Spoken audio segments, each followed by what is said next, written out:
क्या किसी साजिश का शिकार हो रही है नरेंद्र मोदी की सरकार? क्या कुछ ही दिनों की मेहमान है मौजूदा सरकार? क्योंकि ऐसा नहीं होता तो जिस सरकार के पक्ष में इतना माहौल था सोशल मीडिया से लेकर सड़क तक, इस सरकार के खिलाफ लोग आज सड़क से लेकर सोशल मीडिया तक विरोध क्यों कर रहे हैं? सरकार में मौजूद लोग कहते हैं कि यूपीए सरकार के समय पर प्रतिदिन 12 किलोमीटर सड़कें बनती थी, लेकिन नरेंद्र मोदी जी की सरकार में प्रतिदिन 34 किलोमीटर की सड़कें बनती।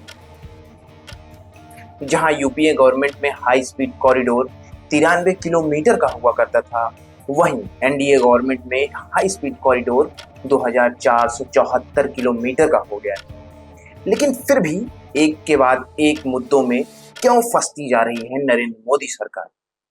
नमस्कार, मैं प्रकाश। इससे पहले कि मैं अंदरूनी बातों को प्याज की तरह परत दर परत उधेड़ता जाऊं, अगर आपने मेरा चैनल सब्सक्राइब नहीं किया है तो चैनल को सब्सक्राइब कर लीजिए, और अगर आप ये वीडियो फेसबुक पर देख रहे हैं तो मेरे पेज को फॉलो कर लीजिए।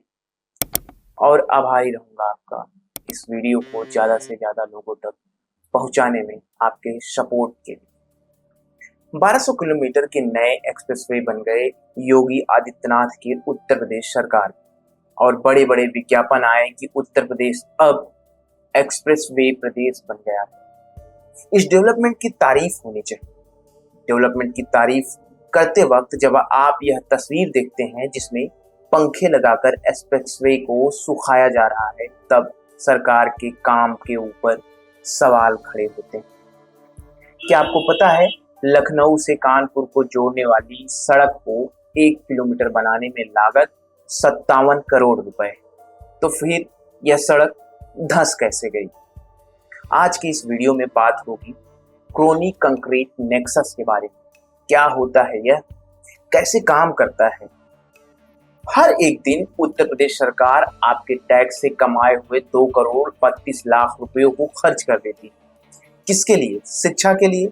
स्वास्थ्य के लिए? नहीं, आपको यह बताने के लिए कि सब कुछ अच्छा चल रहा है, डेवलपमेंट बहुत तेज गति से हो रहा है। न्यूज लॉन्ड्री की एक रिपोर्ट के अनुसार योगी सरकार ने पिछले 8 सालों में 6,811 करोड़ रुपए पब्लिसिटी पर खर्च कर दिए। यह बजट इतना बड़ा है कि केंद्र सरकार के पिछले 11 सालों के 6,000 करोड़ के एडवर्टाइजिंग बजट को भी पीछे छोड़ देता है। जब पीआर बजट इतना ज्यादा हो तो माइक से यह बोला जाता है कि भारत की सड़कें अमेरिका जैसी हैं। यह केंद्रीय परिवहन मंत्री नितिन गडकरी ने बोला था। अमेरिका का सपना और भारत की हकीकत में सिर्फ 18 दिन का फर्क है। सड़क पर दरारें पड़ जाती हैं। इस एक्सप्रेसवे को बनाने में जनता के टैक्स से 4700 करोड़ रुपए लगे, और यह रुपया ताश की पत्तों की तरह धस गया। आप न्यूज चैनल खोलते हैं, 6,811 करोड़ से पल रहे एंकर्स आपको बताते हैं कि यह खराब मौसम का नतीजा है और ठेकेदार के ऊपर कार्रवाई की गई। क्या ये सच है? आपके द्वारा दिया गया 300 करोड़ का टोल टैक्स सड़क बनाने के लिए नहीं बल्कि सरकार को जिंदा रखने के लिए एक हफ्ता है। यह एक ऐसा सीक्रेट फाइल है जो एनएचएआई को नंगा कर सकती है या फिर छुपा कर रखती है। 6,811 करोड़ रुपए खर्च करके जब हमें अमेरिका की सड़कों का सपना बेचा जाता है तो हमें अमेरिका के फेडरल एड हाईवे एक्ट 1956, जो अमेरिका सरकार का हाईवे एक्ट है, उसे भी जानना चाहिए। डायट आइजनहावर ने जब अमेरिका में हाईवे का जाल बिछाया तो उनका विजन था डिफेंस और ड्यूरेबिलिटी। वहाँ क्वालिटी कंट्रोल एक इंडिपेंडेंस मैकेनिज्म, वहाँ टेंडर पास करने वाला नेता और सड़क की क्वालिटी चेक करने वाला ऑडिटर एक ही थाली में नहीं खाते। भारत में पब्लिक इंटरेस्ट स्ट्रक्चर एक डेवलपमेंट मॉडल नहीं, राजनीतिक पार्टियों का इनकम जनरेट करने का एक तरीका बन चुका है। जितना ज्यादा डेवलपमेंट होगा उतना ज्यादा पैसा नेताओं की जेब में जाएगा। लेकिन कैसे? यह पूरा वीडियो देखे, आपको पता चल जाएगा। भारत में कोई भी बड़ा चुनाव हजारों करोड़ रुपयों के बगैर नहीं लड़ा जा सकता। इलेक्टोरल बॉन्ड का सच तो सब जानते हैं। जब इलेक्टोरल बॉन्ड से पैसा कम पड़ता है तो सिस्टम में बैठे हुए लोगों की नज़र टेंडर की तरफ जाती है। ईपीसी मॉडल और एचएएम मॉडल सबसे पसंदीदा हथियार है। 4700 करोड़ का लखनऊ कानपुर एक्सप्रेसवे का बजट यह एक हाईवे का बजट नहीं था, यह एक पॉलिटिकल एटीएम पिन कोड था। जब सिस्टम जानता है कि अगले चुनाव के लिए उसे एक भारी भरकम बजट चाहिए चुनाव जीतने के लिए, तब वह क्वालिटी को नजरअंदाज करके अपने ही किसी आदमी को टेंडर देता है। उसे कहते हैं पॉलिटिकल इकोनॉमिक नेक्सस। आपको यह लग रहा होगा कि जिसको कोई काम नहीं होता, बेवजह के फालतू बेरोजगार कॉकरोच जैसे लोग सरकार के कामों में कमियां निकालने के लिए बैठ जाते हैं। तो जरा ध्यान से देखिए उत्तर प्रदेश सरकार की इंफ्रास्ट्रक्चर एक्सप्रेसवे की ट्रायोलॉजी। इस ट्रायोलॉजी में समझने के बाद आपको सिस्टम पर से बचा खुचा भरोसा भी उठ जाएगा। केस नंबर 1, पहले केस की स्टडी पूर्वांचल एक्सप्रेसवे बना। 340 किलोमीटर का यह एक्सप्रेसवे 22,590 करोड़ में बना। नवंबर 2021 में यह फाइटर जेट उड़ाकर इसका भव्य स्वागत किया गया और हकीकत में एक साल बाद अक्टूबर 2022 में सुल्तानपुर के पास इस शानदार हाईवे के बीचों बीच 15 फीट का गड्ढा बन गया जिसमें पूरी की पूरी कार समा जाए। केस नंबर 2, दूसरा केस स्टडी बुंदेलखंड एक्सप्रेसवे बना। 296 किलोमीटर की का लागत 14,716 करोड़। ठेका मिला एपको इंफ्रास्ट्रक्चर अशोक बिल्डकॉन को। 16 जुलाई 2022 को उद्घाटन हुआ। महज 5 से 7 दिन के बाद पहली बारिश में ही जलौन के पास सड़क धंस गई। 1400 करोड़ का प्रोजेक्ट 7 दिन के एक्सपायरी डेट के साथ लॉन्च हुआ था।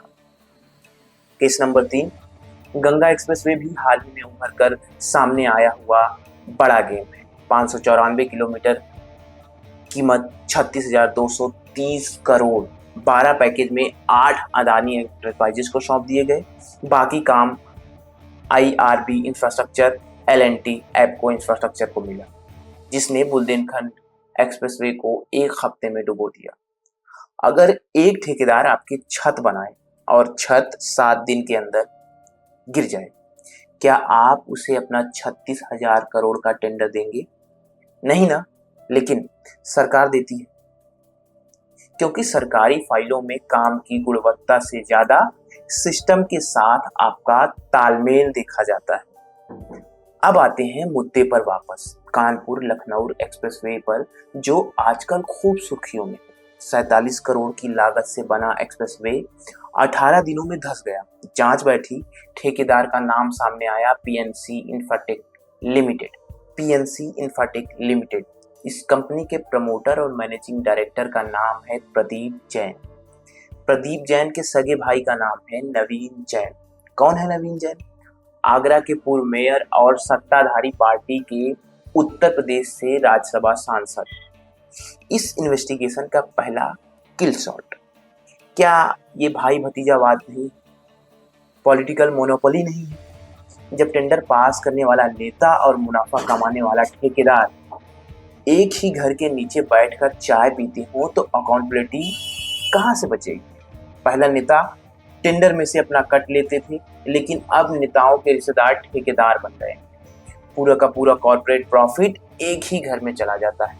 लेकिन असली गैसलाइटिंग, असली धोखा अब शुरू होता है। 4700 करोड़ की लागत से बनी एक्सप्रेसवे जब परत दर परत उधड़ने लगी, तस्वीरें वायरल होने लगी, तब एनएचआई जागी। 6,811 करोड़ के पीआर बजट से पल रहे मीडिया में खबरें प्लॉट की जा रही हैं। सरकार की सख्त कार्रवाई, पीएनसी इंफ्राटेक पर गिरेगी गाज। प्लान था कि एनएचआई इस कंपनी को नॉन परफॉर्मेंस घोषित कर देगी और किया भी। अब जरा सरकार से इस डिफेंसिव तरीके को आप अपने तर्क से तोड़िए। क्या किया जा रहा है? एक तरफ यह बताया जा रहा है कि एनएचआई पीएनसी इंफ्राटेक पर एक्शन ले रही है, दूसरी तरफ उसी ऑफिस के बैक डोर से क्या चल रहा है? पीएनसी इंफ्राटेक लिमिटेड, यह एक रिपोर्ट देखिए। पीएनसी इंफ्राटेक लिमिटेड की ये ऑफिशियल बीएससी और एनएससी फाइलिंग रिपोर्ट है, जिसकी तारीख है 17 जुलाई 2026। कंपनी के सेक्रेटरी तपन जैन स्टॉक एक्सचेंज को बता रहे हैं बड़ी ही खुशी से कि कंपनी ने NHI से 2 नए HAM प्रोजेक्ट साइन किया है और इन दोनों नए प्रोजेक्ट की लागत कितनी है? 3,483 करोड़। यह एग्रीमेंट साइन कब हुआ? 16 जुलाई की देर शाम को। प्रोजेक्ट क्या है? यूपी में ही बाराबंकी से मुस्तफाबाद पैकेज 1 1728 करोड़ और मुस्तफाबाद से बिस्वरिया पैकेज 2 1755 करोड़। जिस सरकारी अथॉरिटी का काम था इस कंपनी को ब्लैकलिस्ट करना, उसके अकाउंट फ्रीज करना, वही अथॉरिटी इस ठेकेदार को 3483 करोड़ का 2 नए प्रोजेक्ट गिफ्ट कर दे रही है। अगर यह भ्रष्टाचार नहीं तो फिर भ्रष्टाचार किसको कहते हैं? NHI के द्वारा नॉन परफॉर्मर घोषित करना कोई सजा नहीं, यह जनता के गुस्से को शांत करने का तरीका है और इस ऑफिस के पिछले दरवाजे से इस कंपनी को 3483 करोड़ का टेंडर देना एक ढाल है। इसे ही कहते हैं गैस लाइटिंग या फिर असली धोखा। अगर आम जनता में से कोई एक व्यक्ति एक EMI बाउंस करता है तो उस सरकार के द्वारा बनाए गए नियम से ही उसके सिविल की धज्जियां उड़ा दी जाती है। दूसरी तरफ क्रॉनिक कंक्रीट नेक्सस 4700 करोड़ को डकार ले जाता है और सिस्टम उसे 3483 करोड़ की 2 नए प्रोजेक्ट गिफ्ट कर देता है। इस पूरी रिपोर्ट का निचोड़ इंफ्रास्ट्रक्चर का स्कैम, अमेरिका की सड़कों का सपना, 6811 करोड़ का PR बजट और पॉलिटिकल फंडिंग का एक बहुत बड़ा ही निर्दयी तरीका है। अब सवाल यह है कि हम क्या करेंगे? हम अपने आप को बहुत कमजोर मान लेंगे, सिस्टम को बहुत बड़ा मान लेंगे, या फिर इसको रोकने की कोशिश की जा सकती है? जब आपके राज्य में कोई हाईवे प्रोजेक्ट पास होता है तो उसकी जानकारी मिनिस्ट्री ऑफ कॉर्पोरेट अफेयर्स की वेबसाइट पर उपलब्ध होती है। आप उसे चेक कर सकते हैं। सभी लोग नहीं, लेकिन कुछ लोग तो कर ही सकते हैं। CBC के पोर्टल पे जाइए, क्वालिटी ऑडिट की कंप्लेंट आप दर्ज कर सकते हैं। अगर आपको यह वीडियो अच्छा लगा कमेंट करके बताएं, लाइक करें, शेयर करें और मेरे चैनल के साथ बने रहें और ऐसे वीडियोस देखने के लिए। तब तक के लिए नमस्कार।